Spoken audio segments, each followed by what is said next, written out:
नमस्कार दोस्तों, मैं ओमिया हिंदी कहानी की तरफ से आपका स्वागत करती हूँ एक नई कहानी के साथ। अगर आपको मेरी कहानी पसंद आए तो मेरे चैनल को लाइक, सब्सक्राइब और शेयर ज़रूर कर दीजिएगा। ये कहानी है शिव नगरी में, जहाँ ऊंचे किलों और विशाल दरबारों की शान थी, वहीं छोटे छोटे गांव भी बसे थे जो राजा वीरेंद्र के शासक के अधीन थे। शिव नगरी के पूर्वी छोर पर स्थित श्रीपुर गांव में राघव नामक एक व्यक्ति रहता था। अपनी पत्नी सुभद्रा के साथ वो सरल और ईमानदारी से जीवन जीता था। उसकी आय सीमित थी, लेकिन उसकी निष्ठा बहुत ही अनमोल थी। राघव महाराज वीरेंद्र के सबसे विश्वस्त सेवकों में से एक था और उसकी विशेष जिम्मेदारी थी महाराज को छत्र पकड़कर दाना। राघव का काम सरल दिखता था, लेकिन उसमें बहुत बारीकी आव थी। महाराज जब भी बाहर निकलते, राघव उनके साथ होता और छतरी पकड़े रहता, ताकि धूप या बारिश से महाराज को कोई तकलीफ न हो। ये जिम्मेदारी मामूली लगती थी, परंतु राघव इसे अपने जीवन का सबसे महत्वपूर्ण काम मानता था। वो जानता था कि महाराज के प्रति उसकी निष्ठा ही उसकी और उसके परिवार की सुरक्षा थी। एक दिन सुबह सुबह सुभद्रा ने देखा कि राघव के माथे पे पसीना था और उसकी चाल धीमी थी। वो जानती थी कि राघव की तबीयत ठीक नहीं है। वो उसके पास आई और धीरे से बोली, सुनिए, आज आपकी तबीयत ठीक नहीं लग रही है। क्यों ना आप 2 दिन की छुट्टी लेकर आराम कर लें, तो सेहत भी सुधर जाएगी। राघव ने आंखें मींच ली और धीमी आवाज में उत्तर दिया, भाग्यवान, ऐसा मत कहो। अगर मैंने छुट्टी ली तो महाराज को बाहर निकलने में समस्या हो जाएगी। मेरा काम बहुत छोटा सा है, पर महाराज के लिए बहुत महत्वपूर्ण है। अगर मैं नहीं गया तो महाराज को छतरी कौन देगा? महाराज बहुत नाराज हो सकते हैं, और अगर वो मुझसे नाराज हो गए तो नौकरी से हाथ धोना पड़ेगा। सुभद्रा ने सोचा, नाराज होते हुए बोला, छतरी पकड़ना है, इसमें इतनी बड़ी क्या बात है? महाराज के पास और भी बहुत सारे लोग हैं, उनमें से कोई भी छतरी पकड़ सकता है। आपकी तबीयत तो पहले से खराब है, आप आराम कर लें तो अच्छा होगा। हमारे पास दादा परदादा की कोई जायदाद भी नहीं है, बिना नौकरी के काम चल जाएगा। राघव ने धीरे से मुस्कुराते हुए कहा, तुम समझती नहीं हो भाग्यवान, ये मामूली सा काम लग सकता है, पर लेकिन मामूली है नहीं। महाराज के लिए यह बहुत मायने रखता है। अगर छतरी धीर से न पकड़ी जाए तो महाराज को धूप लग जाएगी, और तुम जानती हो कि महाराज को गुस्सा आ जाए तो क्या हो सकता है। सुभद्रा ने लंबी सांस लेते हुए कहा, ठीक है, लेकिन कम से कम अपनी दवाई तो साथ ले जाओ और समय पर खाना खा लेना। राघव ने सिर हिलाते हुए कहा, हाँ, दवाई ले जाऊंगा, अब मैं काम पर जा रहा हूँ। राघव अपनी धीमी चाल से महल की ओर चल पड़ा। उसका सिर भारी हो रहा था, लेकिन उसके कदम महाराज की सेवा करने से रुक नहीं रहे थे। महल पहुंचते उसने महाराज वीरेंद्र के दरबार से बुलाया आया। श्री राघव, एक सेवक ने पुकारा, महाराज आपको बुला रहे हैं। महाराज को आज गुरु जी के पास जाना है। आपने छतरी तैयार कर ली है ना राघव? राघव ने सिर झुकाकर उत्तर दिया, जी हाँ, तैयार है। मैं तुरंत महाराज के पास आता हूँ। महल के बाग में खड़े महाराज वीरेंद्र युद्ध कला सीखने के लिए प्रस्थान की तैयारी में थे। गुरुदेव महागुरु भास्कर राज्य के प्रसिद्ध योद्धा और रणनीतिकार थे। हर 5 साल में महाराज कुछ समय उनके आश्रम में बिताते और युद्ध की नई रणनीति का अभ्यास करते। महाराज ने राघव को देखा और आवाज दी, राघव, इधर आओ। छतरी ठीक से पकड़नी है ना गुरुजी के पास जाना है। रास्ता लंबा है और धूप बहुत तेज है।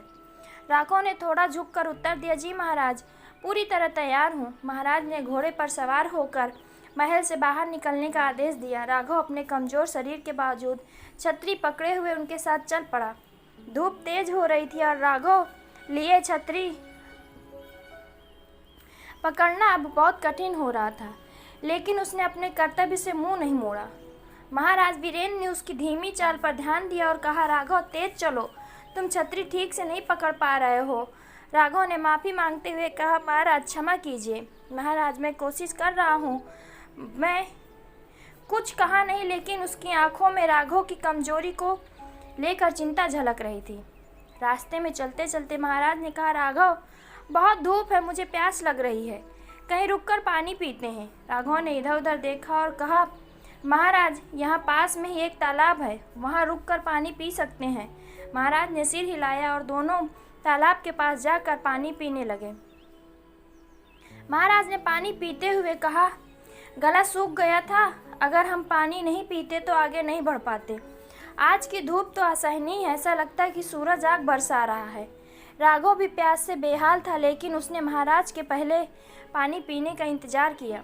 जब महाराज ने कहा, राघव तुम भी पानी पी लो, तुम भी थके हुए लग रहे हो, तब राघव ने कहा, जी महाराज मैं पी लूँगा। महाराज ने उसकी तरफ गहरी नज़रों से देखा और कहा, राघव तुम भी इंसान हो, तुम्हें भी प्यास लगी है, जाओ जाकर पानी पी लो। राघव ने झिझकते हुए तालाब से 2 घूंट पानी पिया, लेकिन उसकी कमजोरी और धूप ने उसे और अधिक थका दिया था। फिर भी वो महाराज की सेवा में तत्पर था। शाम ढल रही थी और महाराज वीरेंद्र वापस राजधानी की ओर प्रस्थान करने लगे। राघव की तबीयत अब और भी बिगड़ चुकी थी, लेकिन उसने किसी से कुछ नहीं कहा। महाराज ने देखा और कहा, राघव आज हम और कहीं जाना है, लेकिन तुम्हारी हालत ठीक नहीं लग रही है, तुम्हें घर भेज देना चाहिए, तुम बहुत थके हुए लग रहे हो। राघव ने जवाब दिया, नहीं महाराज मैं ठीक हूँ, मैं आपकी सेवा छोड़कर नहीं जा सकता। महाराज ने उनकी दृष्टा को देखा और कुछ नहीं कहा, लेकिन मन ही मन वे समझ चुके थे कि राघव की हालत गंभीर थी।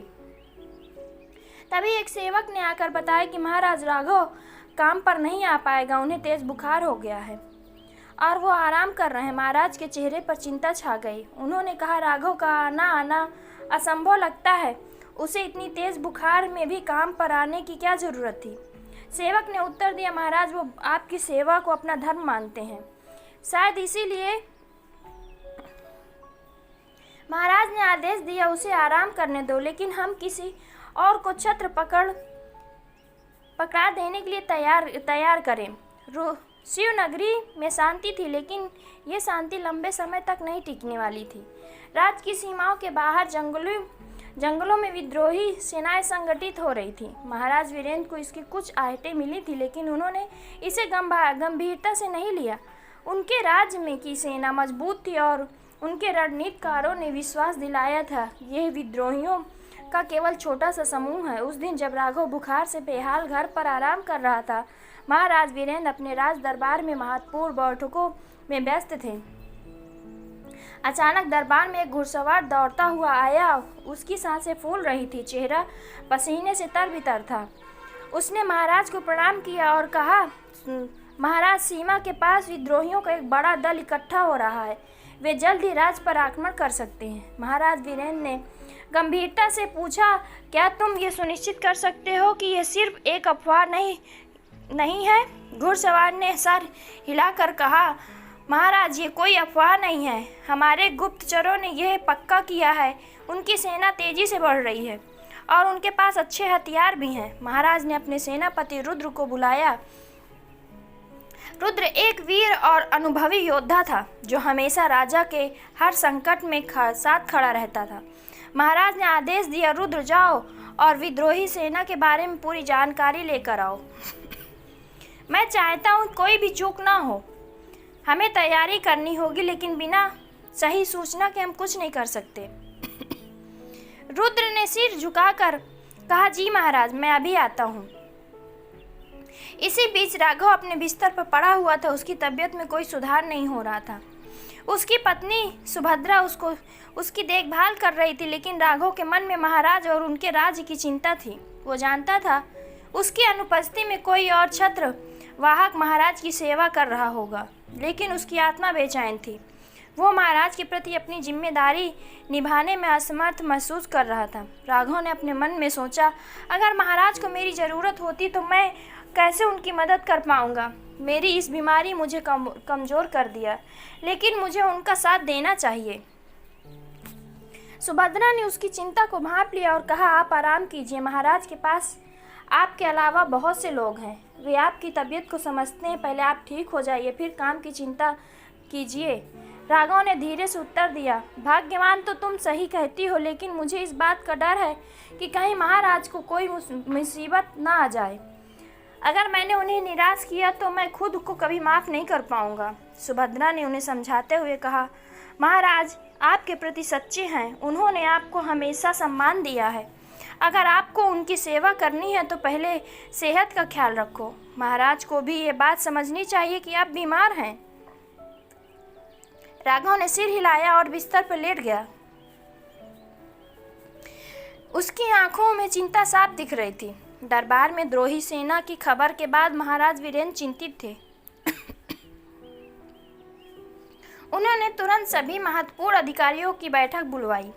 बैठक में राज्य के मंत्री, प्रमुख सैनिक अधिकारी व अन्य सलाहकार उपस्थित थे। महाराज ने बैठक शुरुआत करते हुए कहा, हमें विद्रोही से निपटने के लिए जल्द से जल्द एक रणनीति बनानी होगी, परंतु हमें धैर्यपूर्वक सोचना भी होगा। अगर हमने जल्दबाजी में कोई गलत कदम उठाया तो हमारे राज्य के लिए खतरा बन सकता है।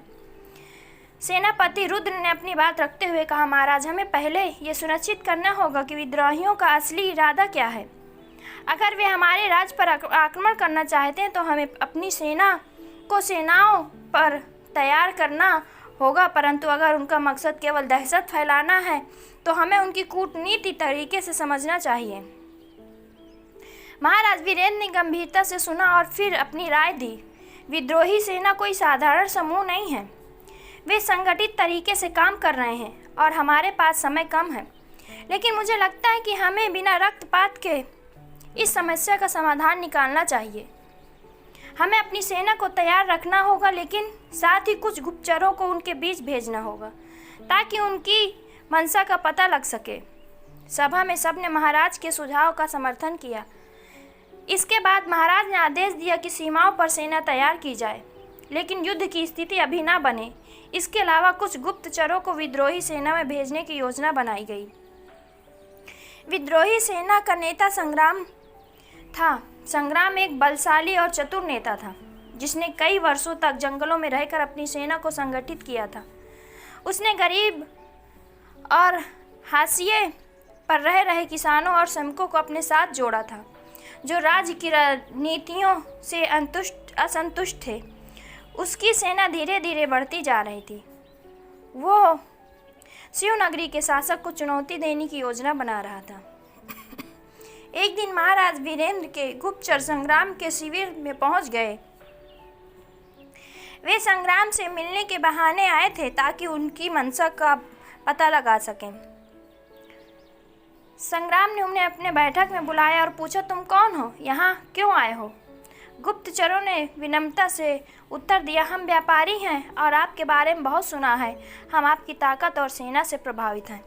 आपके साथ व्यापार करना चाहते हैं, लेकिन इसके लिए हमें अपनी योजना जाननी होगी। संग्राम ने अपनी आंखों में गहरी चालाकी के साथ कहा, तुम व्यापार में दिलचस्पी है या मेरी योजना जानने में?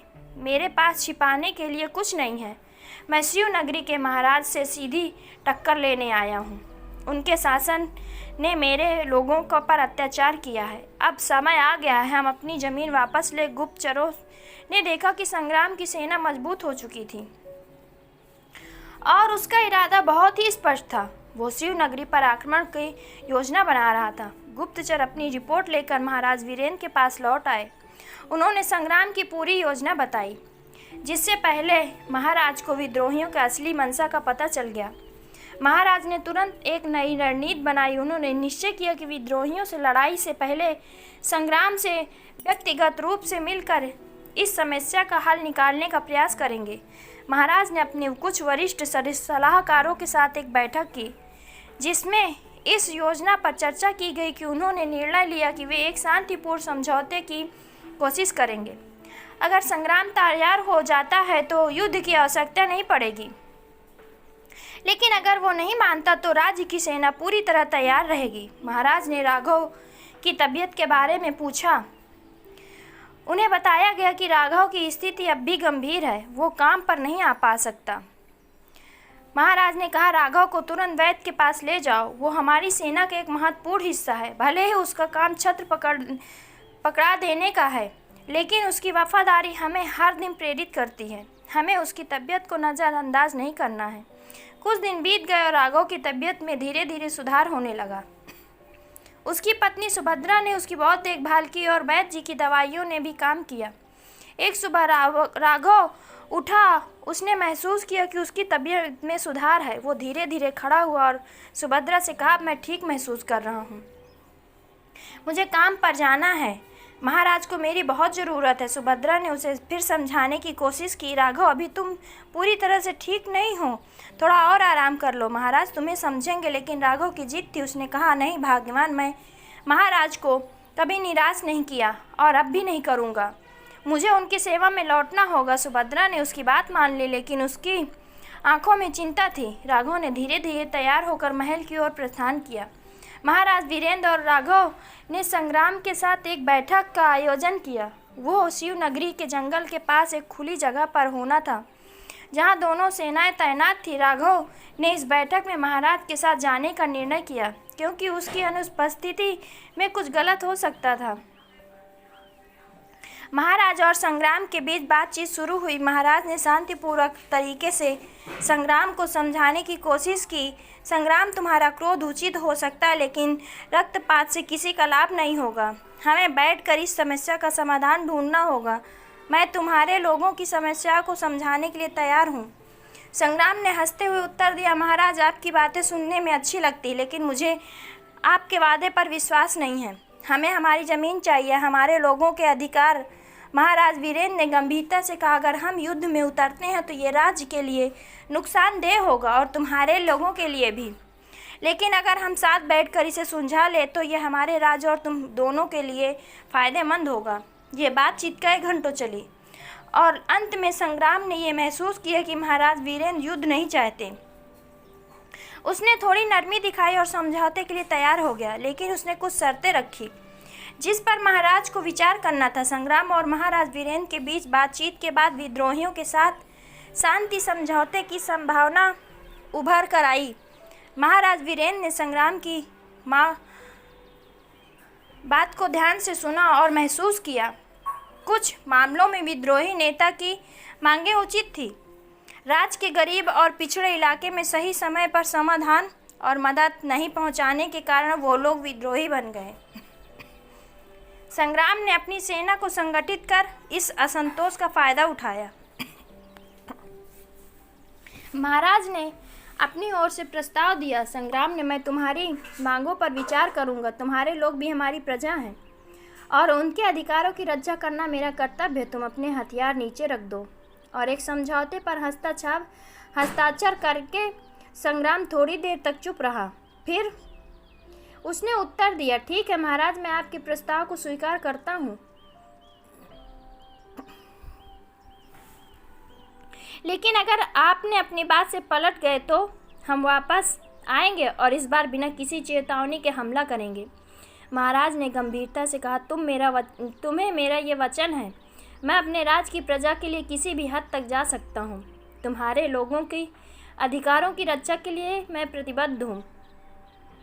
इसके बाद संग्राम ने अपने सैनिकों को पीछे हटने का आदेश दिया। शिवनगरी में एक संभवित युद्ध टल गया और विद्रोहियों के साथ एक अस्थायी शांति स्थापित हो गई।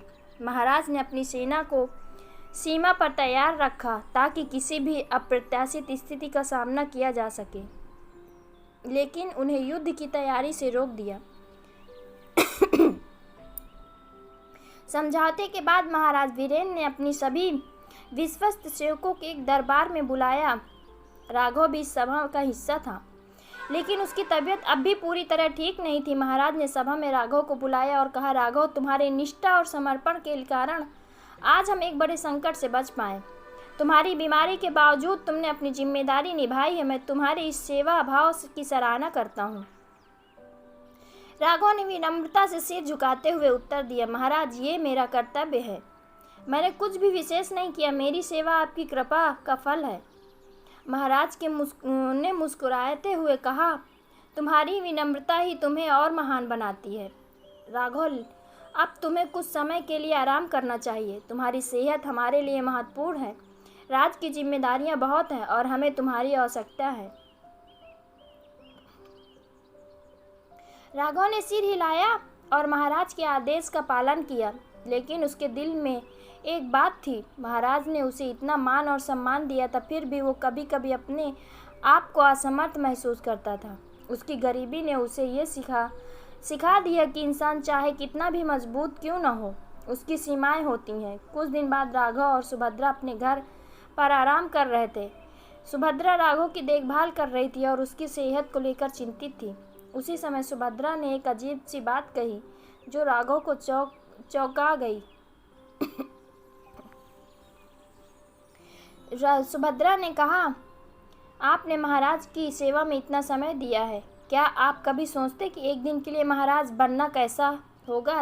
राघव हंसते हुए बोला, भाग्यवान, ये कैसी बात कर रही हो? महाराज बनना बहुत कठिन काम है। मुझे उनके छत्र पकड़ने में इतनी मेहनत करनी पड़ती है, तो राजा का पूरा दायित्व उठाना तो मेरे बस की बात ही नहीं है। सुभद्रा ने गंभीरता से कहा, आपने हमेशा महाराज की सेवा की है। मैंने देखा है कि आप अपने काम के प्रति कितने समर्पित हैं। लेकिन क्या आपको लगता है कि महाराज के जीवन की कठिनाइयों को भी करीब से देखना चाहिए? राघव चुप हो गया। उसने इस बात पर कभी सोचा नहीं था। उसने केवल अपने कर्तव्य पर ध्यान दिया, महाराज की सेवा में अपना सब कुछ लगा दिया। लेकिन सुभद्रा की बात उसके मन को घर कर गई। दोस्तों, मेरी ये कहानी आपको पसंद आए तो मेरे चैनल को लाइक, सब्सक्राइब और शेयर ज़रूर कर दीजिएगा।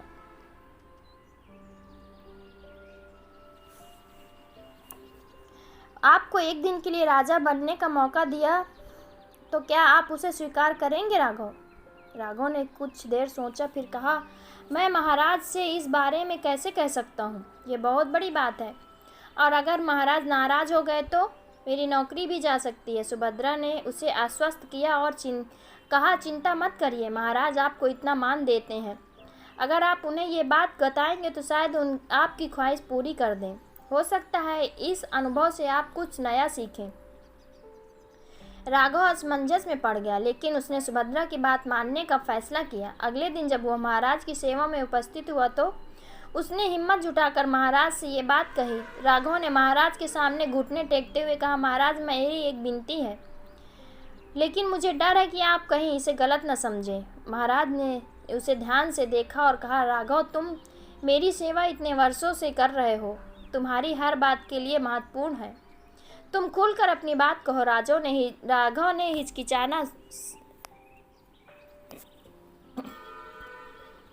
हिचकिचाते हुए अपनी बात कही, मैं इस जिम्मेदारी को निभाऊंगा या नहीं, लेकिन मुझे ये अनुभव करना है कि राजा बनना कितना कठिन है। महाराज वीरेंद्र ने ये सुनकर हंसते हुए कहा, राघव, तुम्हारा विचार नहीं बल्कि तुम्हारी पत्नी की सोच है, लेकिन तुमने ये बात मुझसे साझा की, इसलिए मैं गंभीरता से लेता हूँ। एक दिन के लिए राजा बनने की तुम्हारी इच्छा पूरी की जाए। राघव ने घबराते हुए कहा, महाराज, अगर ये आपको उचित ना लगे तो मैं इसे भूल जाऊंगा। मैंने केवल अपनी पत्नी की सलाह मानी थी। महाराज ने मुस्कुराते हुए कहा, नहीं राघव, तुम्हारी बात में सच्चाई है। तुमने मेरे लिए वर्षों तक छत्र पकड़ा है। अब समय आ गया कि मैं तुम्हें ये अनुभव दूं कि राजा बनना कितना कठिन काम है। लेकिन ये कोई खेल नहीं होता है। तुम्हें एक दिन के लिए सचमुच राज्य का संचालन करना होगा। राघव ने सिर झुकाकर धन्यवाद दिया, लेकिन उसके मन में उत्साह और घबराहट दोनों थी। उसने कभी नहीं सोचा था कि एक साधारण छत्रवाहक को राजा बनने का अवसर मिलेगा। राज्य में घोषणा कर दी गई, अगले शुक्रवार को राघव को एक दिन के लिए राजा बनाया जाएगा। इस समाचार ने पूरे राज्य में हलचल मचा दी। प्रजा और दरबार के अधिकारी इस अजीबोगरीब फैसले पर चर्चा करने लगे।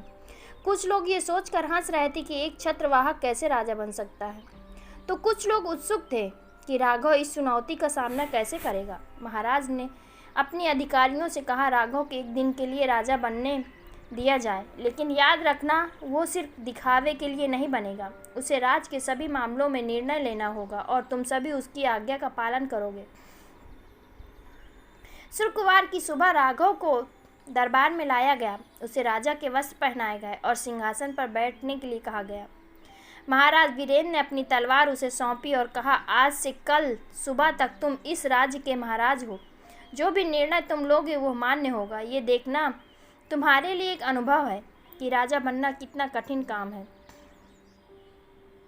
राघव ने तलवार को अपने हाथों में थामा और थोड़ा असहज महसूस किया, लेकिन उसके चेहरे पर दृढ़ता दिखी। उसने सोचा, ये एक बड़ी जिम्मेदारी है और मुझे इसे ठीक से निभाना है। जैसे ही राघव सिंहासन पर बैठा, दरबार में प्रजा की समस्याएं आने लगी। पहला व्यक्ति एक किसान था जिसने कहा, महाराज, हमारी जमीन पर जमींदार ने कब्जा कर लिया। हम मेहनत करते हैं लेकिन हमें हमारा हिस्सा नहीं मिलता। कृपा कर हमारी मदद कीजिए।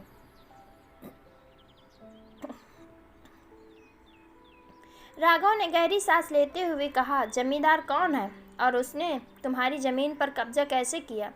किसान ने रोते हुए कहा, महाराज, ये जमींदार बहुत शक्तिशाली है। उसने हमारे गांव में दबंगाई की है और हमारे सारे ज़मीन खेत छीन लिए हैं। हम गरीब हैं और उसकी ताकत के सामने कुछ नहीं कर सकते। राघव ने गंभीरता से कहा, जमींदार को तुरंत दरबार में हाजिर किया जाए। ये सुनकर दरबार के अधिकारी चौंक गए। जमींदार एक शक्तिशाली व्यक्ति था और उसकी सत्ता पूरे राज्य में थी, लेकिन राघव को ये परवाह नहीं थी। उसने तय कर लिया था कि वह न्याय करेगा। कुछ समय बाद जमींदार दरबार में लाया गया। राघव ने उससे कहा, तुम्हारे खिलाफ प्रजा ने शिकायत की है। तुमने उसकी ज़मीन जब्त की है। ये राज्य में बर्दाश्त नहीं किया जाएगा। अगर तुमने यह अन्याय किया है तो तुम्हें सज़ा मिलेगी। जमींदार ने डरते हुए कहा, महाराज, ये झूठ है। मैंने कोई गलत काम नहीं किया। राघव ने सख्ती से कहा, सच सामने आएगा। मैं इस मामले की जांच के लिए एक समिति बैठाऊंगा और तुम दोषी पाए गए तो तुम्हें सज़ा मिलेगी और तुम निर्दोष हो तो तुम्हें माफ़ी मिलेगी। राघव को दरबार में बैठे हुए कुछ ही घंटे हुए थे कि पहले ही उसने कई समस्याओं का समाधान किया। जमीन जायदाद की समस्या से लेकर लोगों की व्यक्तिगत परेशानियों तक सब कुछ उसके सामने लाया जा रहा था। राजा बनने का अनुभव उसे बहुत कठिनाई भरा लगने लगा था, लेकिन उसकी निष्ठा और ईमानदारी उसे हर परिस्थिति में न्यायपूर्ण निर्णय लेने की प्रेरणा दे रही थी। जमींदार के मामले में राघव ने एक समिति का गठन किया, जिसे अगले 7 दिनों के भीतर जांच स्वरूप पेश करने का आदेश दिया गया था। राघव ने कहा, जब तक जांच पूरी नहीं होती, जमींदार को प्रजा की जमीन पर कोई दावा नहीं करना चाहिए। अगर वो दोषी पाया गया तो उसकी सजा तय की जाएगी। प्रजा इस फैसले से खुश थी। लोग धीरे धीरे समझने लगे थे कि राघव भले ही एक छत्रवाहक है, लेकिन उसके अंदर सच्चाई और न्याय का गहरा भाव है। लोगों में राघव के प्रति सम्मान बढ़ने लगा। एक दिन के अगले पहर में दरबार में के राजकोष वंशज ने प्रवेश किया। वंशज राज्य की आर्थिक स्थिति की देखरेख करता था और महाराज वीरेंद्र के सबसे भरोसेमंद सलाहकारों में से एक था। उसने राघव के सामने आकर कहा, महाराज, हमें राज्य के खजाने में कुछ समस्याओं का सामना कर पड़ रहा है। पिछले कुछ महीनों में सब फसल की कमी और व्यापार में मंदी के कारण खजाने में कमी आई है। राज्य की आय में गिरावट हो रही है और अगर जल्दी कुछ न किया जाए तो हमें अपनी आवश्यकताओं को पूरा करने के लिए बहुत कठिनाई का सामना करना पड़ सकता है। राघव ने गंभीरता से पूछा, इसकी वजह क्या है और अब तक इस समस्या का समाधान क्यों नहीं निकाला गया? वसंत ने सिर झुकाकर कहा, महाराज, की खेती की जमीनें कम उपजाऊ हो गई हैं और व्यापारियों को पड़ोसी राज्यों से प्रतिस्पर्धा करने का सामना करना पड़ रहा है। इसके अलावा विद्रोहियों के कारण व्यापारियों को सुरक्षा प्रदान करने में भी कठिनाई आई है, जिससे व्यापारिक मार्गों पर भी असर पड़ा है। राघव ने कुछ देर सोचा और फिर कहा, हमें तुरंत कुछ कदम उठाने होंगे। सबसे पहले खेती के लिए नई तकनीकों और साधनों को लाना होगा। कृषि विशेषज्ञों से परामर्श किया जाए। हमें खेती की जमीन को उपजाऊ बनाने के उपाय करने होंगे और व्यापारियों की सुरक्षा के लिए हमें सुरक्षा चौकियों को मजबूत करना होगा। इन सब के अलावा हमें राज्य में व्यापार को प्रोत्साहन करने के लिए व्यापारियों को विशेष करों में छूट देने की योजना पर विचार करना चाहिए। बसंत ने राघव के बातों को ध्यान से सुना और कहा, आपके सुझाव बहुत अच्छे हैं महाराज, मैं इन पर तुरंत काम करूंगा। राघव ने आदेश दिया कि राज्य की कृषि विशेषज्ञों और व्यापारिक प्रमुखों को बुलाकर एक बैठक आयोजित की जाए ताकि इस समस्या का समाधान जल्द से जल्द निकल सके। ये उसके लिए एक महत्वपूर्ण निर्णय था जो राज्य के आर्थिक ढांचे को मजबूत करने के लिए उठाया गया पहला कदम था। दिन ढलने लगा था और राघव के राजा बनने का अनुभव ने उसे थका दिया था। वो महसूस कर रहा था कि राजा होना न केवल शक्ति और सम्मान का प्रतीक था बल्कि जिम्मेदारियों का भारी बोझ था। दिन के अंत में राघव ने दरबार में घोषणा की, आज की शेष समस्याओं का निपटारा कल सुबह किया जाएगा। अब मैं देवी दुर्गा के मंदिर में जाकर राज्य की समृद्धि और सुरक्षा के लिए प्रार्थना करना चाहता हूँ। ये घोषणा सुनकर दरबार के अधिकारी और सेवक तैयारियों में जुट गए। राघव को सम्मानपूर्वक दुर्गा मंदिर तक ले जाया गया। महाराज वीरेंद्र की परंपरा थी कि वो महत्वपूर्ण फैसलों से पहले दुर्गा माँ के मंदिर जाकर उनका आशीर्वाद लेते थे। राघव ने भी यही परंपरा निभाने का निश्चय किया। मंदिर पहुंचते ही राघव ने देवी दुर्गा की मूर्ति के सामने झुककर प्रार्थना की। उसने अपनी आंखें बंद करके मन ही मन कहा, हे माँ दुर्गे, आपने मुझे आज एक नई जिम्मेदारी सौंपी है। मैं एक साधारण व्यक्ति हूँ, लेकिन आपने मुझे राजा का अनुभव कराने का अवसर प्रदान किया है। कृपा मुझे शक्ति और विवेक प्रदान करें ताकि मैं इस राज्य की भलाई के लिए सही निर्णय ले सकूं।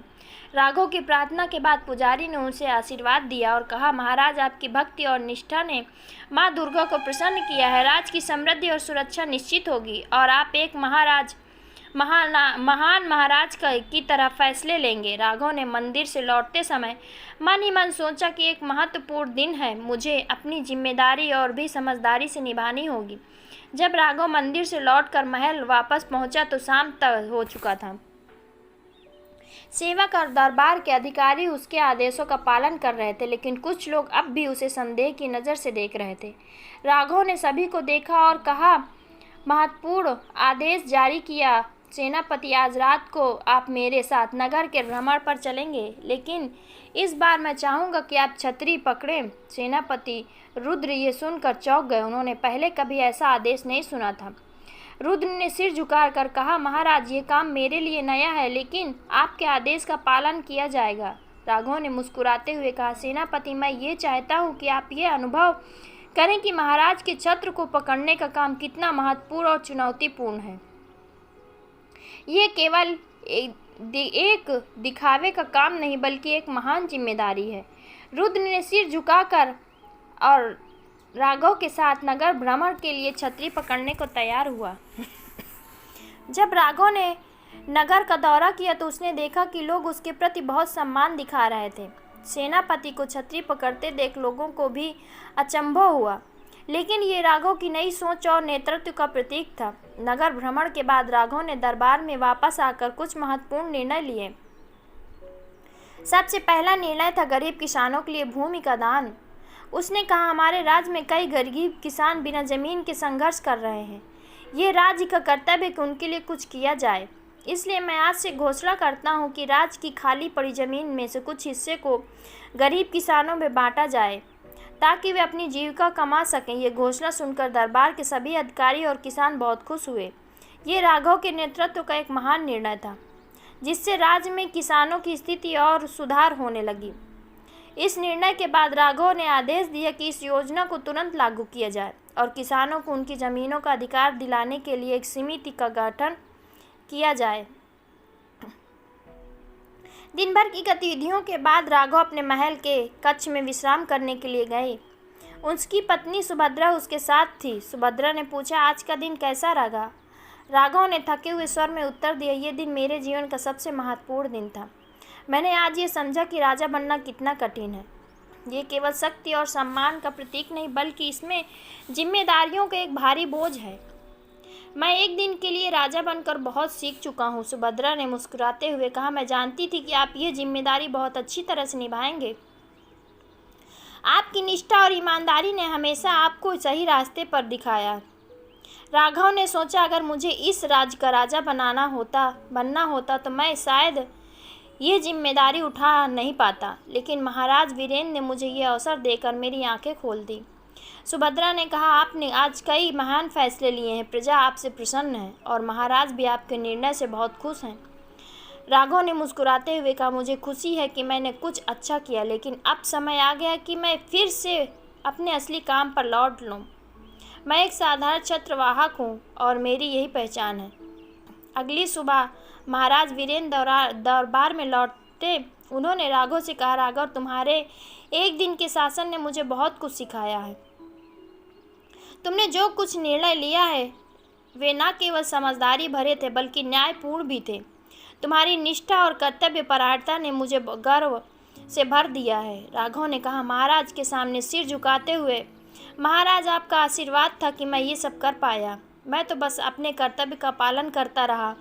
महाराज ने राघव की पीठ थपथपाते हुए कहा, तुम्हारी विनम्रता तुम्हें और महान बनाती है। तुम केवल एक छत्रवाहक नहीं हो, तुम एक सच्चे नेता हो। इसलिए मैं निर्णय लेता हूँ कि आज से तुम मेरे मुख्य सलाहकार बनोगे। तुम्हारे अनुभव और समझदारी की हमेशा ज़रूरत है।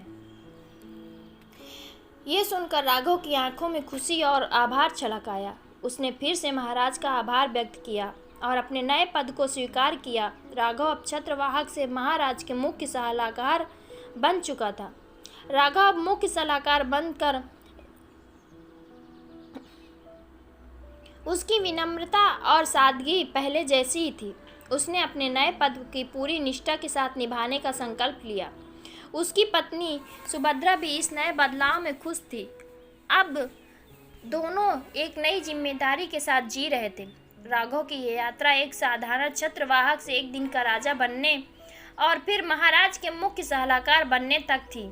उसकी ईमानदारी, निष्ठा और न्यायप्रियता ने न केवल उसकी ज़िंदगी बदल दी बल्कि राज्य में भी एक नई उम्मीद ला दी।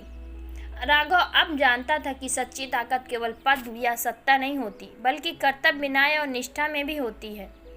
आनंद राज्य चारों ओर से पहाड़ और हरे भरे जंगलों से घिरा अपनी शांति और समृद्धि के लिए प्रसिद्ध था।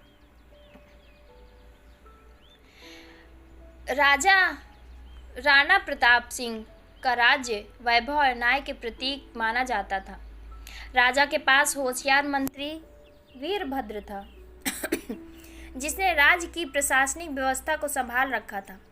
वीरभद्र का पुत्र वीरेंद्र राजकुमार आदित्य का बचपन का मित्र था। दोनों का साथ एक ऐसा था कि राज्य के हर कोने में मित्रता के किस्से सुनाए जाते थे। आदित्य और वीरेंद्र के साथ बचपन से ही अटूट था। वे साथ पढ़ते, खेलते और नई नई योजनाएं बनाते। आदित्य जहां एक बहादुर और जुझारू राजकुमार था, वहीं वीरेंद्र बुद्धिमान और चतुराई में माहिर था। एक और आदित्य तलवार से दुश्मनों को परास्त करने में निपुण था, वहीं वीरेंद्र अपनी वाणी और सूझबूझ से समस्याओं का हल निकाल पाने में माहिर था। एक दिन आदित्य और वीरेंद्र ने जंगल में शिकार करने का फैसला किया। राजमहल से घोड़े निकलते ही दोनों मित्र की आंखों में रोमांच की चमक आ रही थी। राजा राणा प्रताप सिंह को अपने बेटे की बहादुरी पर गर्व था, लेकिन उन्होंने हमेशा ये ध्यान रखा कि वीरेंद्र आदित्य के साथ रहे ताकि दोनों मिलकर एक दूसरे की सहायता करें।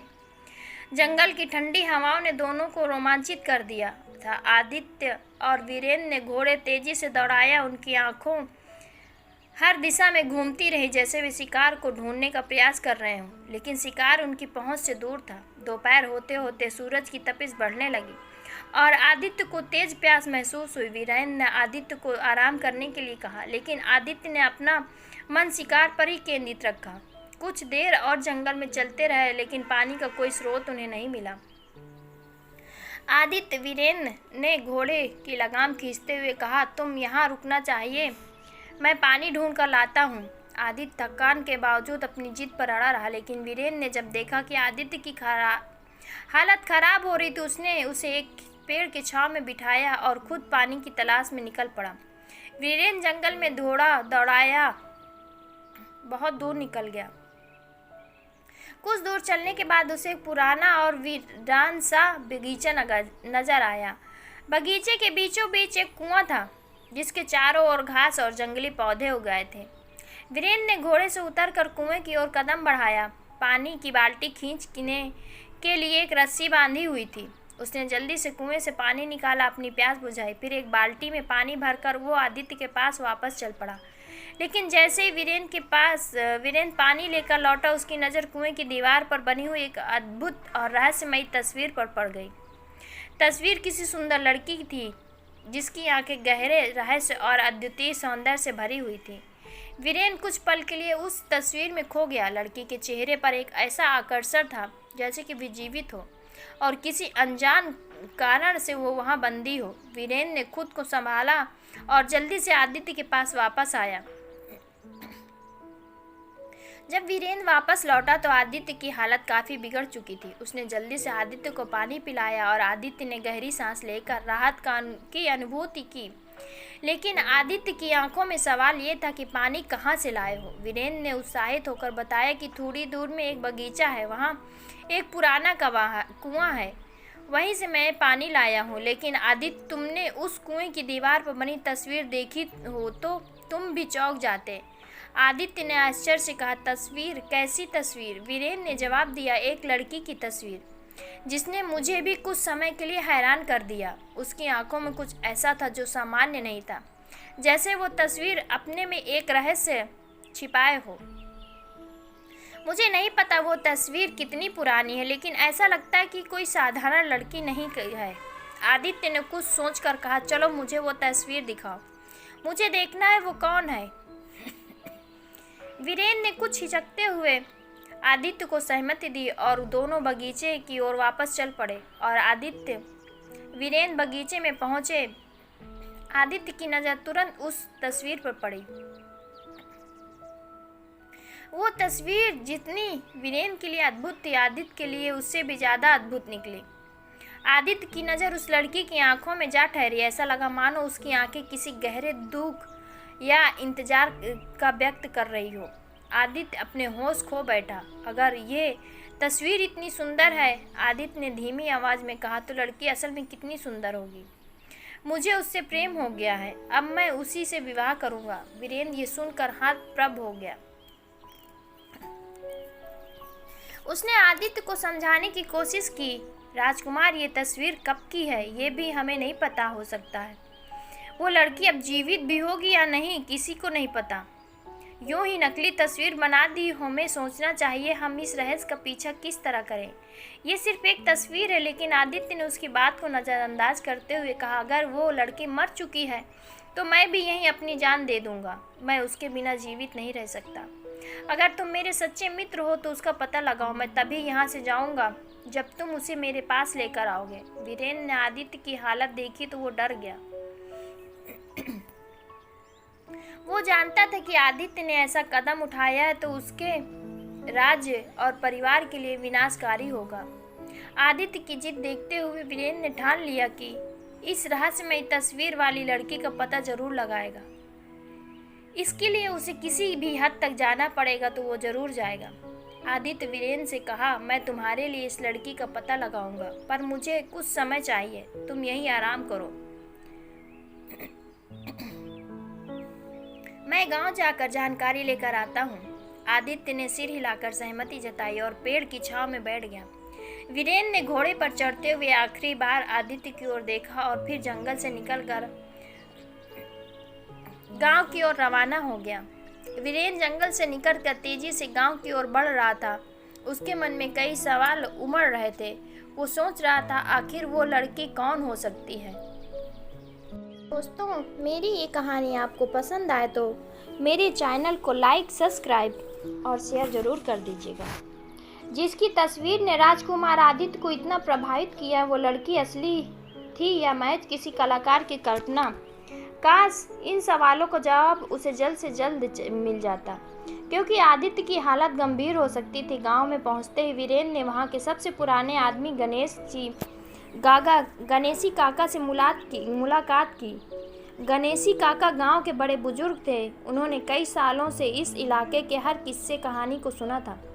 वीरेन ने सीधे उन्हीं तस्वीर के बारे में पूछा। काका, इस गांव के पास एक पुराना बगीचा है जहां एक कुआं है। उस कुएं की दीवार पे एक लड़की की तस्वीर बनी है। क्या आप जानते हैं कि वो तस्वीर किसकी है? वीरेन ने उत्सुकता से पूछा। गणेशी काका ने कुछ पल सोचा, फिर अपनी झुर्रियों भरी आंखों में चमक लाते हुए बोले, तुम उस बगीचे की बात कर रहे हो जहाँ बगीचा बहुत सालों पहले एक अमीर सौदागर का था। लेकिन तस्वीर की बात करूं तो वो कोई साधारण लड़की नहीं थी। वो तस्वीर 20 बरसों पहले से वहाँ बनी है। लोग कहते हैं कि वो एक राजकुमारी थी, लेकिन उसका राज्य कौन सा था कोई नहीं जानता। वीरेन ने ध्यान से काका की बात सुनी और कहा, राजकुमारी, क्या आप उसके बारे में और बता सकते हैं? क्या वो अभी भी जीवित है? गणेशी काका ने गहरी सांस लेते हुए कहा, कोई नहीं जानता बेटा, मैंने सिर्फ उसके किस्से सुने हैं। कहा जाता है उस राजकुमारी की सुंदरता के चर्चे दूर दूर तक फैले थे। कई राजियों ने उससे विवाह करने की इच्छा जताई, लेकिन किसी कारण बस वो हमेशा अकेली रही। इसके बाद से किसी ने उसे नहीं देखा। वीरेन ने धीरे से सिर हिलाया, लेकिन गणेशी काका के शब्दों ने उसके अंदर उत्सुकता की नई लहर पैदा कर दी।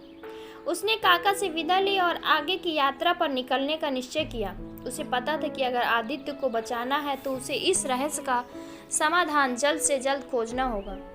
वीरेन ने काका से पूछा, वो सौदागर कौन था और उसका परिवार अभी कहाँ है? काका ने बताया कि सौदागर अब इस दुनिया में नहीं है, लेकिन उसके बेटे अभी भी पास के गांव में रहते हैं। वीरेन ने तुरंत घोड़ा दौड़ाया और सौदागर के घर की ओर चल पड़ा।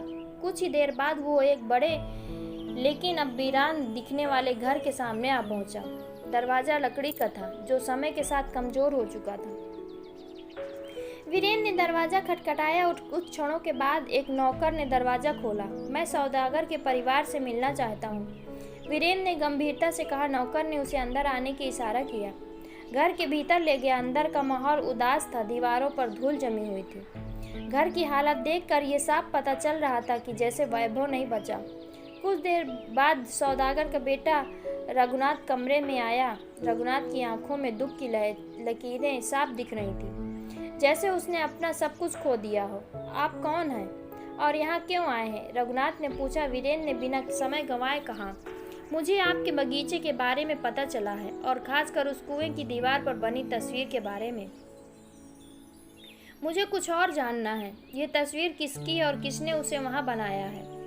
रघुनाथ ने गहरी सांस ली और कुर्सी पर बैठते हुए बोला, तुम जिस तस्वीर की बात कर रहे हो वो मेरे पिताजी के ज़माने की बनाई गई थी, लेकिन उसका असली रहस्य शायद अब भी मेरे पिता के कुछ पुराने साथियों के पास हो। मेरे पिताजी के एक साथी नंदन उस तस्वीर को बनाने में मदद कर रहे थे। अगर तुम्हें कुछ पता लगाना है तो तुम्हें उनके पास जाना होगा। अब गांव के कुछ दूरी पर रहते हैं। वीरेन ने रघुनाथ जी से जानकारी लेकर वहां से तुरंत निकलने का फैसला किया। उसे महसूस हो रहा था कि तस्वीर और राजकुमारी का रहस्य बहुत गहरा है। घोड़ा दौड़ाते हुए वीरेन नंदन के घर पहुंचा। नंदन एक बूढ़ा व्यक्ति था, लेकिन उसकी आंखों में अभी जीवन की चमक थी। वीरेन ने उनका आदरपूर्वक अभिनंदन किया और सीधे मुद्दे पर आकर तस्वीर के बारे में पूछताछ शुरू कर दी। नंदन जी, मैंने सुना है कि आप उस कुएं की तस्वीर बनाने में शामिल थे। मैं जानना चाहता हूँ कि वो तस्वीर किसकी थी? नंदन ने हंसते हुए कहा, तुम्हारा सवाल बड़ा मज़ेदार है। वो तस्वीर बरसों पहले मैंने अपने हाथों से बनाई थी, लेकिन मैं उस लड़की को असल में कभी नहीं देख पाया। वो मेरे बड़े भाई बुद्धि सिंह की कारीगरी थी। मैं तो बस उसके निर्देशों को काम करता रहा। वीरेन ने उत्सुकता से पूछा, क्या आपके भाई बुद्धि सिंह अब भी जीवित हैं? मैं उनसे मिलना चाहता हूँ। नंदन ने गहरी सांस लेते हुए कहा, कहाँ, अब भी वो जीवित हैं, लेकिन अब वे अकेले रहते हैं एक छोटे से गांव में जहाँ बहुत से कम लोग जाते हैं। तुम वहाँ जाओगे और शायद वो तुम्हें इस रहस्य का हल दे सके। वीरेन नंदन से मिले जानकारी के आधार पर बुद्धि सिंह के गांव की ओर बढ़ा। रास्ता कठिन और उबड़ खाबड़ था, लेकिन वीरेन ने अपने घोड़े को तेजी से दौड़ाया, अपनी यात्रा जारी रखी। वो जानता था कि समय कम है और आदित्य का इंतजार बाग में हो रहा है। गांव पहुंचते वीरेन ने बुद्धि सिंह के घर का पता पूछा। गांव के लोग उसे अच्छी तरह जानते थे और वे वीरेन को सीधा उसके घर की ओर ले गए। जब वीरेन बुद्धि सिंह के सामने पहुंचा तो उसकी आंखों के सामने एक बुजुर्ग लेकिन शक्तिशाली व्यक्ति खड़ा था। उसकी आंखों में जीवन का गहरा अनुभव छलक रहा था।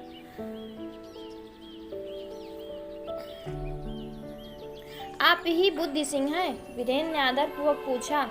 बुद्धि सिंह ने सिर हिलाया और कहा, हाँ मैं ही हूँ। तुम कौन हो और मुझसे क्या चाहते हो? वीरेन ने सारी बात विस्तार से समझाई और उस तस्वीर के बारे में पूछा जिसे बुद्धि सिंह ने खुद बनाया था। बुद्धि सिंह ने गहरी सांस ली और कुछ देर तक चुप बैठा रहा। फिर उसने धीरे से कहा, वो तस्वीर एक ऐसी लड़की की जिसे दुनिया ने बहुत कम देखा है। वो कोई साधारण लड़की नहीं थी। वो तुलसी नगर की राजकुमारी देविका थी, लेकिन उसकी सुंदरता और वैभव के चलते उसे कई संकटों का सामना करना पड़ा। इसलिए उसके पिता ने उसे दुनिया से छिपा दिया। लेकिन मैंने उसे एक बार देखा था। वो नदी किनारे सैर कर रही थी। उसकी छवि ने मेरे मन पर गहरी छाप छोड़ी और मैंने उसी पल उसकी तस्वीर बनाई। वीरेन की आंखों में चमक लौट आई। उसे अब पता चल चुका था कि राजकुमार आदित्य के लिए वो लड़की कौन है। क्या अब वो भी जीवित है? वीरेन ने गंभीरता से पूछा। बुद्धि सिंह ने उदास स्वर में कहा, कोई नहीं जानता, लेकिन तुलसी नगर में अब भी उसका महल है। अगर तुम वहां जाओ तो शायद तुम्हें कुछ पता चले। वीरेन ने बुद्धि सिंह से विदा ली और तुलसी नगर की ओर चल पड़ा। वो यात्रा अब एक नया मोड़ पर थी। आदित्य का प्रेम और वीरेन की मित्रता का परीक्षण होना तय था। तुलसी नगर पहुंचने पर वीरेन को पता चला कि वहां के राजा कृष्णदास ने महल के चारों ओर सख्त पहरेदारी लगाई है। राजकुमारी देविका को देखने की मनाही है और जिसने भी उसकी झलक पाने की कोशिश की उसे कड़ी सजा दी गई। लेकिन वीरेन को आदित्य का प्रेम याद था। उसने निश्चय किया कि वो किसी भी कीमत पर राजकुमारी से मिलेगा और इस रहस्य को सुलझाएगा कि उसका तुलसी नगर का दृश्य कुछ अलग ही था। ये राज्य जितना विशाल या समृद्ध नहीं था, लेकिन इसकी सुरक्षा और अनुशासन कड़े थे। जैसे ही वीरेन तुलसी नगर की सीमा में प्रवेश कर रहा था, उसने देखा कि हर तरफ सैनिक चौकस खड़े थे। महल के चारों ओर सैनिकों का पहरा लगा हुआ था और हर दिशा में निगरानी रखी जा रही थी। राजा कृष्णदास ने अपनी बेटी राजकुमारी देविका को बाहरी दुनिया से बचाने के लिए सख्त नियम बनाए थे। राजकुमारी की सुंदरता और वैभव को लेकर कई राज्यों के राजाओं की नजर तुलसी नगर पर थी, पर राजा कृष्णदास को डर था कि कोई दुष्ट राजा उसकी बेटी को पाने के लिए कोई चाल चल सकता है। इसलिए महल के आसपास के इलाके को पूरी तरह से सुरक्षा रखा गया है। वीरेन जानता था कि अगर वो सीधे महल में जाने की कोशिश करेगा तो उसे पकड़ लिया जाएगा। उसे किसी चाल की जरूरत है। उसने अपने घोड़े को सराय के पास रोका, जहां गांव वाले और व्यापारी अपने ठहराव के लिए रुकते हैं। सराय के अंदर जाते ही वीरेन ने महसूस किया कि वहां लोग महल के नियमों को बहुत सतर्क थे।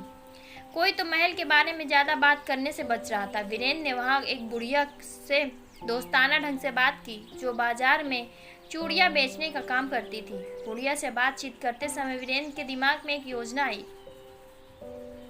उसने बुढ़िया से चूड़ियों का एक सेट खरीदा और कहा, तुम मुझे बता सकती हो कि राजमहल तक कैसे पहुंचा जा सकता है? मैं वहां चूड़ियां बेचना चाहती हूँ। बुढ़िया ने वीरेन की और ध्यान से देखा और कुछ समझने की कोशिश कर रही थी। उसने कहा, तू बहुत सुंदर और चतुर लगती है, लेकिन ये आसान काम नहीं है। महल तक जाना किसी के लिए भी मुश्किल है, लेकिन अगर तू इतनी ही बहादुर है तो शायद तुझे चूड़ियों वाली समझकर महल में जाने का मौका मिल सकता है। वीरेन ने तुरंत अपना भेष बदलने का निर्णय किया। वो जल्द से गांव के बाजार में गया, खुद को एक साधारण ग्रामीण महिला के रूप में प्रस्तुत किया।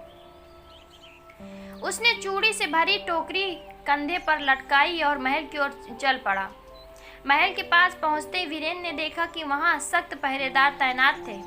उसने अपनी आवाज बदलकर चूड़ियां बेचने वाली की भूमिका निभाई और महल के पास से गुजरते हुए जोर से आवाज दी, शाही चूड़ियां ले लो, सुंदर चूड़ियां।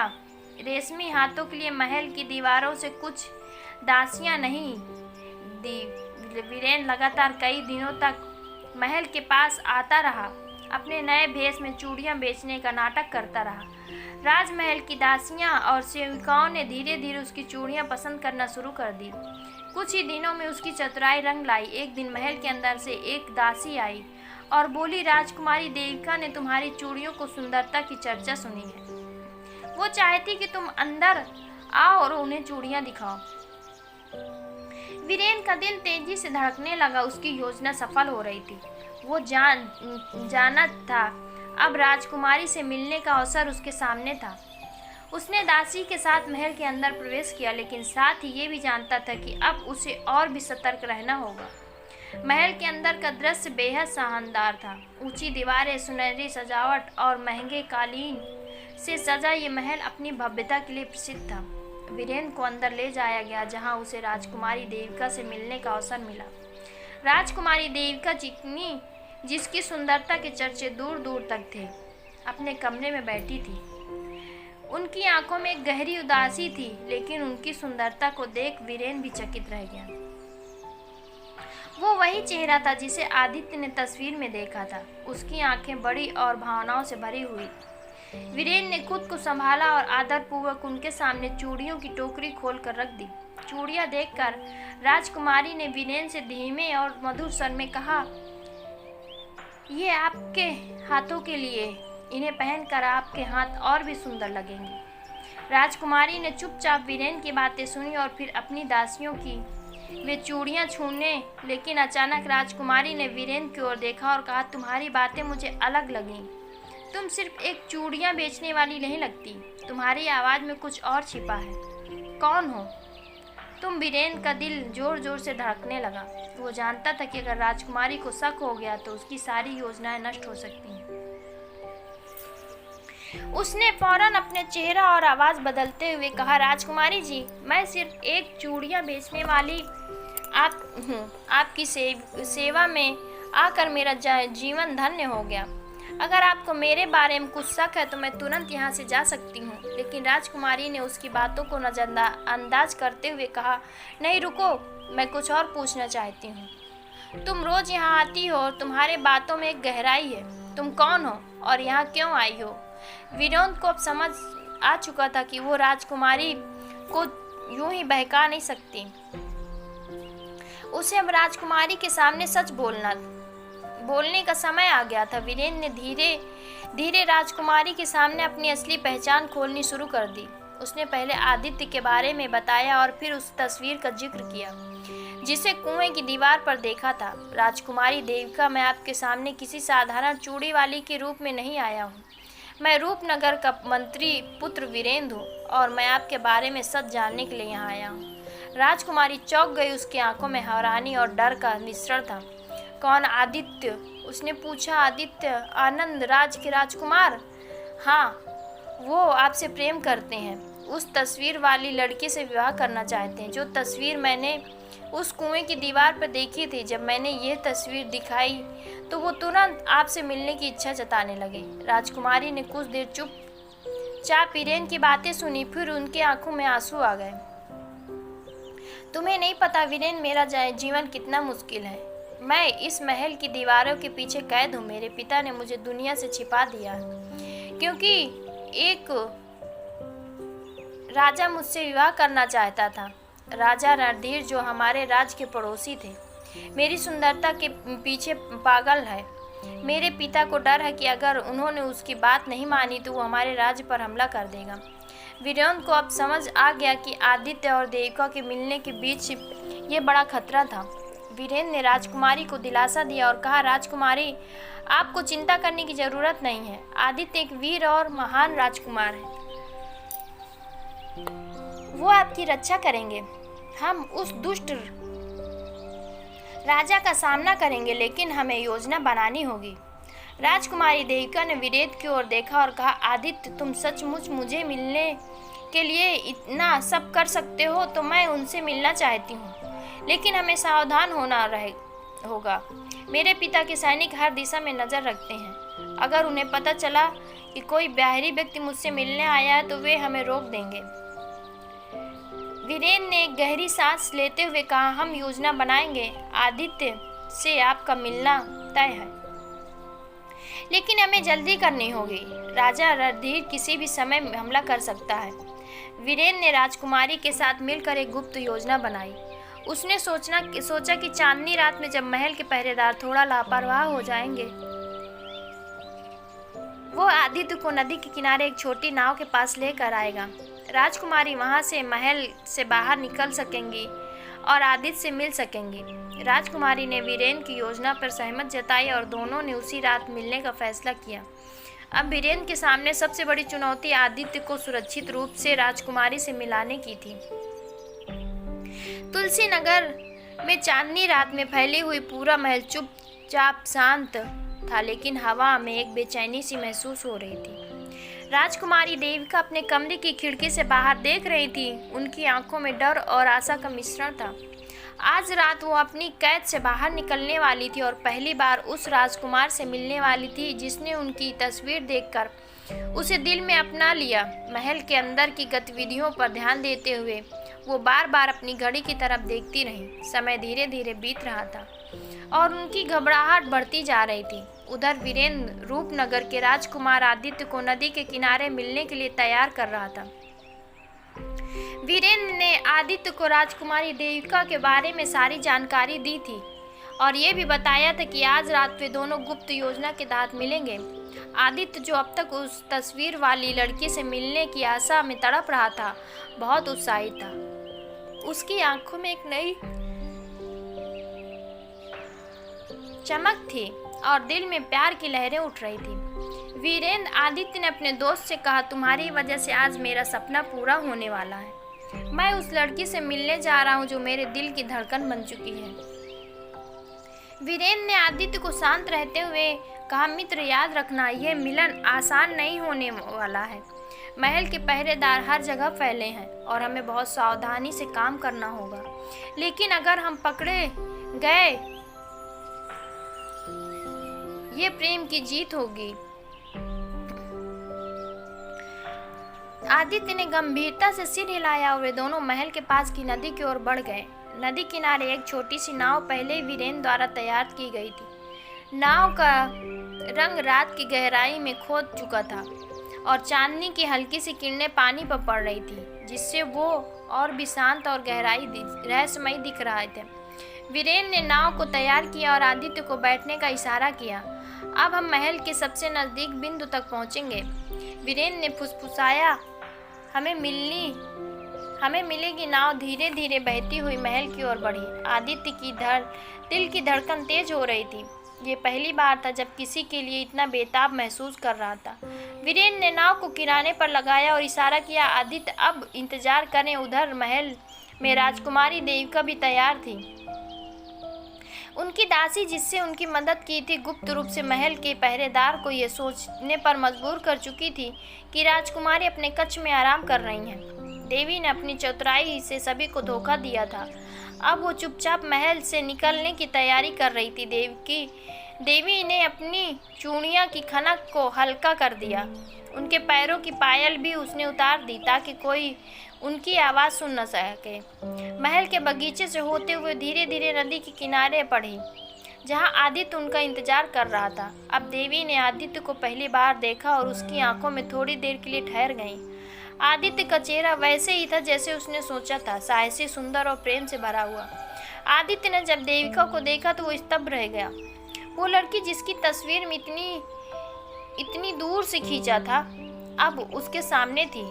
उनकी आंखों में वही गहराई थी जो तस्वीर में थी और उसके होठों में एक हल्की सी मुस्कान थी। राजकुमारी देवी, आदित्य ने धीरे से कहा, मैंने आपको हर सपने में देखा और अब आप मेरे सामने हैं। मैं आपका आभारी हूँ।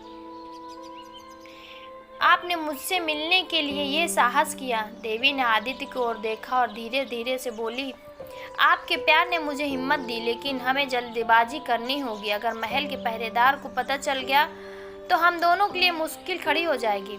आदित्य और देविका नाव में बैठ गए और वीरेंद्र ने नाव को धीरे धीरे नदी के दूसरे किनारे की ओर खिसकाया। नाव के चलते हुए पानी की हल्की आवाज़ और चांदनी की ठंड छांव ने माहौल को और भी रोमांटिक बना दिया था। आदित्य ने देवी से पूछा, आप इतनी परेशान क्यों हैं? मैं यहाँ हूँ, हम मिल चुके हैं और मैं आपको कभी अकेला नहीं छोड़ूंगा। देवी ने गहरी सांस ली और कहा, यह सिर्फ हमारी मुलाकात की नहीं बल्कि मेरे पिता कृष्ण दास पर एक भयानक दबाव है। दुष्ट राजा रणधीर मुझसे विवाह करना चाहता है और वो हमारे राज्य को धमकी दे रहा है। मेरे पिता ने उसे 2 साल से टाल रखा है, लेकिन अब रणधीर ने स्पष्ट कर दिया कि अगर विवाह नहीं हुआ तो हमारे राज्य पर हमला कर देगा। आदित्य का चेहरा गंभीर हो गया। उसने देवी का हाथ थामते हुए कहा, मैं तुम्हारी रक्षा करूंगा। रणधीर को मेरे सामने आने दो, हम उसकी चुनौती का सामना करेंगे। देवी की आंखों में आशा की चमक लौट आई, लेकिन वो अब भी इस बात को लेकर चिंतित थी कि अगर रणधीर ने हमला किया तो उसके पिता और राज्य की रक्षा कैसे होगी। उसी समय राजकुमारी देवी और आदित्य के इस गुप्त मिलन की खबर महल के भीतर से किसी ने राजा रणधीर के एक जासूस को दे दी। रणधीर पहले ही देवी को पाने के लिए अपनी सेना को तैयार कर रहा था, लेकिन जैसे उसे पता चला कि कोई बाहरी राजकुमार देवी से मिलने की कोशिश कर रहा है, उसका गुस्सा आसमान पर चढ़ गया। रणधीर ने तुरंत अपने सेनापति को बुलाया और कहा, तैयार हो जाओ, हम हमला करेंगे में देर नहीं करनी चाहिए। अगर देवी किसी और के साथ भाग गई तो हमारा सारा सम्मान खत्म हो जाएगा। हम आज रात ही तुलसी नगर पर हमला करेंगे। रणधीर की सेना ने तुरंत तुलसी नगर की ओर बढ़ना शुरू किया। यह एक बड़ा संकट था क्योंकि तुलसी नगर की सेना पूरी तरह से तैयार नहीं थी और राजा कृष्णदास को रणधीर के अचानक आक्रमण की कोई सूचना नहीं थी। तुलसी नगर में रात की शांति अचानक टूट गई। महल के चारों ओर शोर मच गया। सैनिकों की हलचल से कोई चौंक गया। राजा कृष्णदास को जैसे खबर मिली कि रणधीर ने सेना ने उनके राज पर हमला किया, उन्होंने तुरंत अपने सभी जनरंजनी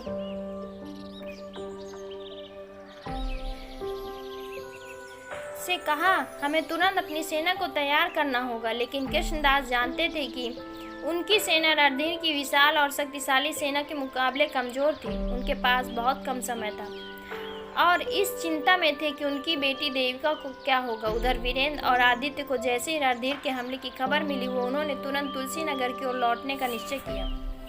आदित्य ने देविका से कहा, तुम्हें वचन देता हूँ, मैं रणधीर को हराकर तुम्हारे राज्य और तुम्हारे पिता की रक्षा करूंगा।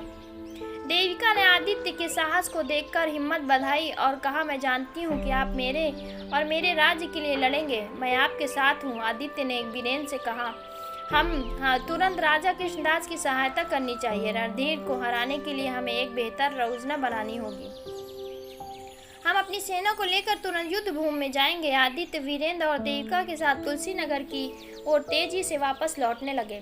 जैसे ही वे महल पर पहुंचे, उन्होंने देखा कि रणधीर की सेना ने राज्य की सीमाओं पर हमला कर दिया है और चारों तरफ से आगजनी और तबाही का दृश्य था। रणधीर की सेना जो संख्या में बहुत ज्यादा थी, तुलसी नगर की सेना को पीछे ढकेल रही थी, लेकिन आदित्य ने हार मानने से इनकार किया। उसने अपनी तलवार निकाली और राजा कृष्णदास से कहा, मुझे आपकी सेना का नेतृत्व करने दीजिए। रणधीर की सेना को हराने के लिए मैं तैयार हूँ। राजा कृष्णदास ने आदित्य की वीरता को देखा और सहमत जताई। उन्होंने अपनी पूरी सेना आदित्य के नेतृत्व में दे दी और आदित्य ने युद्ध की तैयारी शुरू कर दी। रणधीर का सामना करना आसान नहीं था। उनकी सेना भारी संख्या में थी और उसके पास कई अनुभवी योद्धा थे, लेकिन क्या आदित्य के दिल में प्रेम और वीरता की आग जल रही थी। उसने रणधीर को हराने की ठान ली।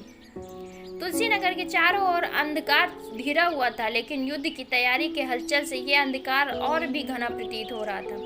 रणधीर की विशाल सेना ने तुलसी नगर की सीमाओं पर कब्जा करना शुरू कर दिया और शहर के भीतर युद्ध की चिताएं गहरा जा रही थी। राजा कृष्णदास के दरबार में हलचल मची हुई थी। राजमहल के हर कोने में सैनिकों की आवाज आ रही थी, युद्ध के लिए तैयार रहो। लेकिन तुलसी नगर की सेना रणधीर की विशाल सेना के सामने कमजोर पड़ती दिख रही थी। राजा कृष्णदास चिंतित थे, लेकिन उन्होंने खुद को मजबूत बनाए रखा। उनके मन में केवल एक सवाल था, क्या उसकी बेटी देविका और उसके राज्य को बचाया जा सकेगा। तुलसी नगर की सेना की कमान अब आदित्य के हाथ में थी। आदित्य, जिसने अब तक अपनी वीरता का प्रदर्शन नहीं किया, इस युद्ध में अपनी पूरी शक्ति और बुद्धिमानी के साथ उतरने वाला था। उसके मन में देविका के प्रति प्रेम और राज के प्रति जिम्मेदारी का बोझ था, जो उसकी हिम्मत को और बढ़ा रहा था। वीरेंद्र, जो हमेशा आदित्य के साथ उसके पास खड़ा हुआ था, वीरेंद्र की आंखों में भी दृढ़ता थी जो आदित्य में थी। वो जानता कि ये युद्ध केवल रणधीर के खिलाफ नहीं बल्कि ये आदित्य और देविका के प्रेम की परीक्षा भी थी। वीरेंद्र आदित्य ने कहा, ये युद्ध हमारे लिए सिर्फ जीत या हार की सवाल नहीं है, ये प्रेम और न्याय की रक्षा का युद्ध है। हमें रणधीर की सेना को हर हाल में हराना होगा। वीरेंद्र ने गंभीरता से सिर हिलाया और कहा, हम अपनी पूरी ताकत लगाएंगे। तुम्हारा नेतृत्व इस युद्ध में हमें जीत दिलाएगी। तुम्हारे और रणधीर का आत्मविश्वास चरम पर था। उसकी विशाल सेना ने तुलसी नगर को चारों ओर से घेर लिया था। रणधीर ने अपने सेनापतियों से कहा, आज रात हम तुलसी नगर को तबाह कर देंगे। राजकुमारी देविका मेरी होगी और राज्य का अंत हो जाएगा। रणधीर चालाक और निर्दयी था। उसने तुलसी नगर के कमजोर बिंदु को पता लगाया था और अपने सेनापतियों को रणनीति समझाई। उसके मन में ये ठान लिया था कि वो किसी भी कीमत में देविका को हासिल करेगा। युद्ध की पहली किरण तुलसी नगर की दीवारें पर टकराने लगी। रणधीर के तोपों की गर्जना से गूंजी। रणधीर की सेना ने आक्रमण की शुरुआत कर दी थी। भारी संख्या में सैनिक दीवारों पर चढ़ने लगे और तुलसी नगर के सैनिक उन्हें रोकने के लिए अपनी पूरी ताकत झोंक दी। आदित्य ने अपनी सैनिकों की बहादुरी से नेतृत्व किया। वो अपनी तलवार लेकर रणभूमि में कूद पड़ा। रणधीर की सेना के खिलाफ लड़ाई का मोर्चा संभाल लिया। वीरेंद्र उसके ठीक पीछे था और दोनों मिलकर रणधीर की सेना को पीछे ढकेलने की कोशिश में कि युद्ध भयंकर था। आदित्य और वीरेंद्र ने अपने बहादुर सैनिकों के साथ रणधीर की सेना के बीच घुसकर दुश्मनों का सामना किया। आदित्य की तलवार चमक युद्ध भूमि में चारों ओर फैल गई। उसका वार हर दुश्मन को गिरा रहा था। वीरेंद्र भी पीछे नहीं था। उसने अपनी चतुराई और युद्ध कौशल का प्रदर्शन किया। दुश्मनों पर हमला किया। तुलसी नगर की सेना ने आदित्य और वीरेंद्र के नेतृत्व के कारण एक नई ऊर्जा का संचार हुआ। महल के भीतर राजकुमारी देविका अपने कक्ष में बैठी थी। बाहर आ रही थी युद्ध की आवाजें उसे बेचैन कर रही थी। उसकी चिंता आदित्य के लिए बढ़ती जा रही थी। क्या वो सुरक्षित होगा? देविका ने खुद से कहा, आदित्य ने वादा किया था कि वो मेरी और मेरे राज्य की रक्षा करेंगे, लेकिन यह युद्ध इतना भयंकर है, ना जाने क्या होगा।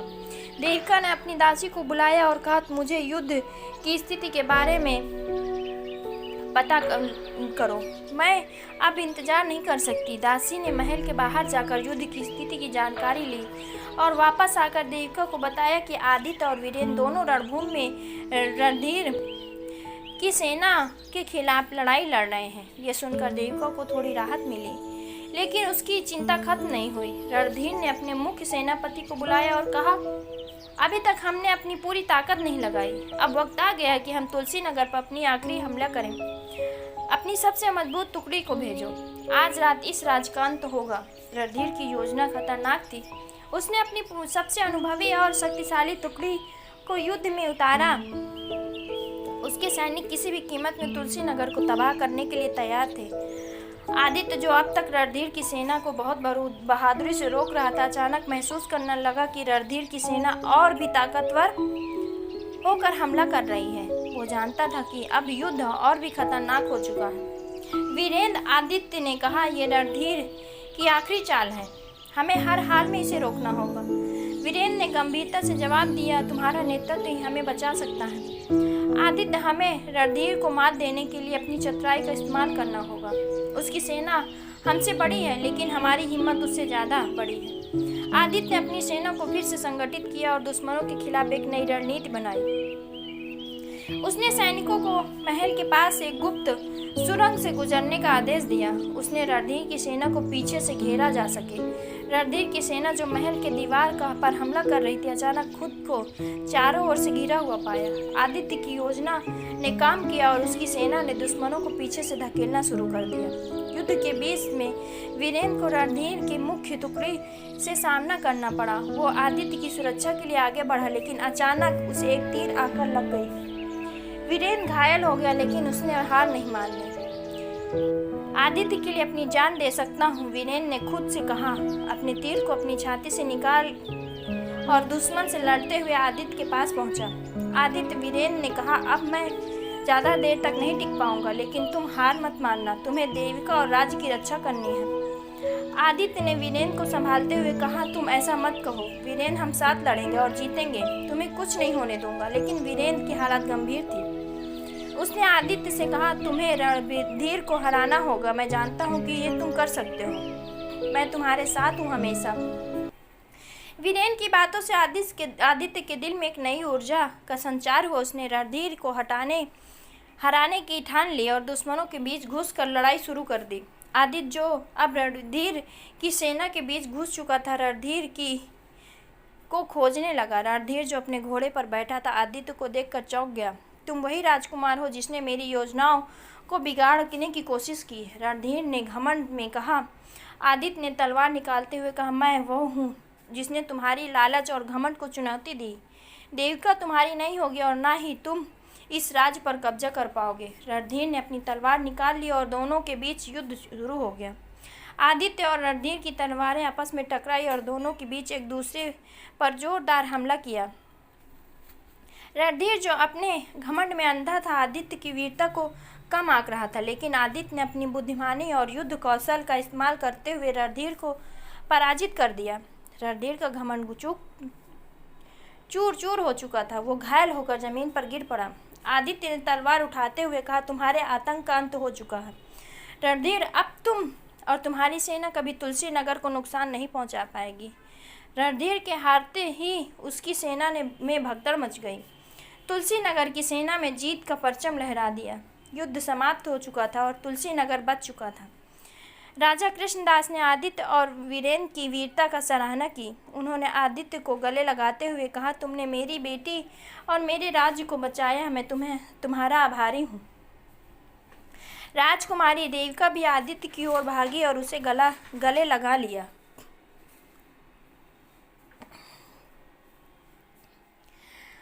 उसकी आंखों में खुशी और प्रेम था। आपने मेरा सपना पूरा कर दिया आदित्य। अब हम हमेशा के लिए एक हो सकते हैं। आदित्य ने मुस्कुराते हुए देविका से कहा, यह सब तुम्हारे लिए था।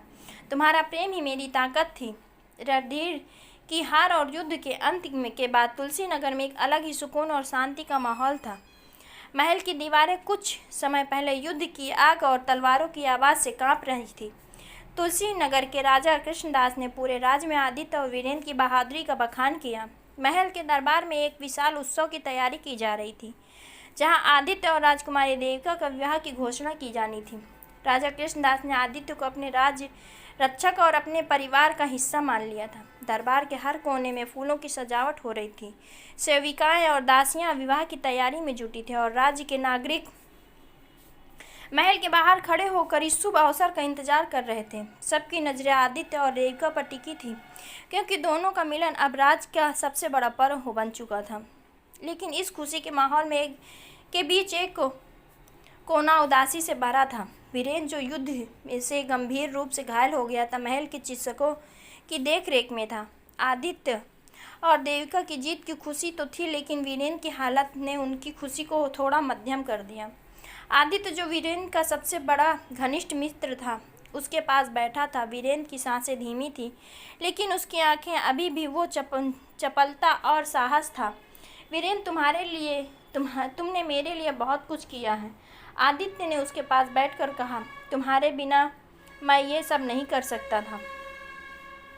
तुम मेरे सच्चे मित्र हो, वीरेन ने धीमी आवाज़ में कहा। मित्र, मैंने जो किया वो तुम्हारे लिए था। तुम और देविका का प्रेम ही मेरा लक्ष्य था। अगर मैंने अपनी जान दे दी तो ये गर्व की बात है। आदित्य की आंखों में आंसू भर आए। उसने वीरेन का हाथ थामा और कहा, तुम्हें छोड़कर मैं कैसे रह सकता हूँ। तुम मेरे भाई हो, वीरेन ने मुस्कुराते हुए कहा। तुम्हें अब देविका का साथ देना है। हमारा सफ़र यहीं तक था, लेकिन तुम्हारा सफ़र अभी बाकी है। तुमने रणधीर को हराकर प्रेम की विजय की है। अब तुम्हें उस प्रेम को बनाए रखना है। आदित्य ने वीरेन के सामने नतमस्तक होते हुए कहा, तुमने जो मेरे लिए किया वो अमूल्य है। तुम मेरे जीवन का सबसे कीमती हिस्सा हो। तुम्हारा बलिदान मैं कभी नहीं भूल सकता। वीरेन ने आखिरी बार मुस्कुराते हुए आदित्य से कहा। अब तुम्हें खुश रहना है आदित्य। मेरी खुशी तुम्हारी खुशी में है। इतना कहकर वीरेन अपनी आखिरी सांस ली और आदित्य के हाथ में उसकी जान चली गई। महल में वीरेन की विदाई के बाद का माहौल भारी हो गया। आदित्य ने अपनी आंखों में आंसुओं को छिपाते हुए वीरेन को अंतिम विदाई दी। देविका जो इस सब को चुपचाप देख रही थी, आदित्य के पास आई, उसे संभाला। वीरेन का बलिदान व्यर्थ नहीं जाएगा। आदित्य ने देविका से कहा, मैं उसकी याद को हमेशा अपने दिल में जिंदा रखूंगा। कुछ दिनों के गहरे शोक के बाद तुलसी नगर में फिर से उत्सव का माहौल लौटा दिया। वीरेन के बलिदान को सम्मानित करते हुए राजा कृष्णदास ने आदित्य और देविका के विवाह की घोषणा की। राज्य भर में उत्सव की तैयारी शुरू हो गई। राजा कृष्णदास ने घोषणा की, आज तुलसी नगर में नया अध्याय शुरू हो रहा है। मेरी बेटी देविका का विवाह आदित्य से होगा, जिसने हमारे राज्य को रणधीर के अत्याचार से बचाया है। यह विवाह सिर्फ दो लोगों का मिलन नहीं, ये दो राज्यों की दोस्ती और शांति का प्रतीक है। विवाह की तैयारी महल के हर कोने में देखी जा सकती थी। फूलों की सजावट की जा रही थी, बाजारों से मिठाई बन रही थी। राज्य के हर कोनों में लोग इस शुभ अवसर को देखने के लिए महल की ओर बढ़ रहे थे। विवाह का दिन आ चुका था। महल पर रंग बिरंगे झंडे लहरा रहे थे और संगीत की धुनें हर ओर से गूंज रही थी। आदित्य और देविका दोनों बेहद सुंदर परिधान में सजे हुए थे। देविका ने सुनहरी साड़ी पहनी हुई थी और आदित्य ने एक राजसी परिधान। दोनों के चेहरे पर शांति और प्रेम की आभा थी। राजा कृष्णदास और स्वरूप नगर के राजा जो अब तुलसी नगर के साथ मित्रता में बन चुके थे, मिलकर विवाह संपन्न कराया। आदित्य ने देविका की ओर देखते हुए कहा, मैंने तुम्हारे लिए हर बाधा पार की है और आज तुम्हें पाकर मेरा जीवन संपूर्ण हो गया है। देविका ने मुस्कुराते हुए जवाब दिया, आपने मेरे लिए जो किया वो सिर्फ प्रेम नहीं बल्कि एक वीरता थी। आज मैं गर्व से कह सकती हूँ, आप मेरे जीवन के सच्चे साथी हो। विवाह के दौरान महल के हर कोनों में उत्साह और खुशी का माहौल था। संगीत, नृत्य और भोज की धूमधाम थी। दोनों राज्यों ने मिलकर एक विवाह में जश्न मना रहे थे। ये विवाह केवल आदित्य और देविका के प्रेम का नहीं था, बल्कि ये पूरे राज्य के लिए एक नव युग था जो शांति, मित्रता और प्रेम पर आधारित था। विवाह के बाद देविका और आदित्य ने वीरेन की समाधि पर जाकर उसे श्रद्धांजलि दी। आदित्य ने उसके लिए फूल चढ़ाए और कहा, वीरेन तुम मेरे सबसे अच्छे मित्र थे। तुम्हारे यहाँ सब संभव नहीं था। आज तुम जहाँ भी हो, मुझे यकीन है कि तुम हमें देख रहे हो। देविका ने वीरेन को याद करते हुए कहा, तुम्हारा बलिदान हमारे प्रेम की नींव है, हम तुम्हें कभी नहीं भूलेंगे। आदित्य और देविका दोनों ने वीरेन को याद कर हमेशा जीवित रखने का प्रण लिया। इस तरह वीरेन की याद में दोनों राज्य ने एक स्मारक बनाया जो प्रेम, वीरता और बलिदान का प्रतीक था। दोस्तों, मेरी कहानी अगर आपको पसंद आए तो मेरे चैनल को लाइक, सब्सक्राइब और शेयर ज़रूर कर दीजिएगा। मेरी कहानी सुनने के लिए आप सभी का बहुत बहुत बहुत बहुत धन्यवाद।